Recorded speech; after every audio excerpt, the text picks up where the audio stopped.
சென்னை வந்தாச்சு. சரி வந்தோன்னே சமைக்கிறதுக்கு ஃப்ரிட்ஜை திறந்து பார்த்தா எதுவுமே இல்லை, வெறும் கருவேப்பிலை மட்டும் தான் இருந்தது. நானும் ஹஸ்பண்டும் வந்து பாரிஸ்க்கு வந்து போயாச்சு காய் வாங்குறதுக்கு.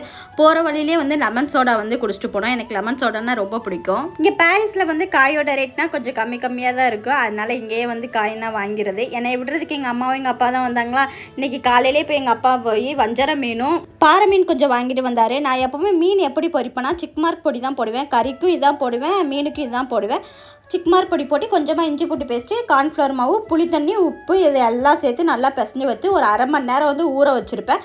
அதுக்கப்புறம் எண்ணெயில் போட்டு பொரிப்பேன். சூப்பராக இருக்கும் டேஸ்ட்டு. நீங்களும் வேணால் ட்ரை பண்ணி பாருங்கள். வஞ்சர மீனையும் பாறை மீனையும் கொஞ்சமாக வந்து ஃப்ரை பண்ணிட்டோம். அப்புறம் வஞ்சர மீன் நிறையா இருந்துச்சு, அதை வந்து குழம்பு பண்ணிவிட்டு, நேற்று வந்து பாரிஸில் வந்து முருங்கைக்கீரை வாங்கிட்டு வந்தோமா, அதையுமே வந்து பொரியல் பண்ணி சாப்பிட்டோம்.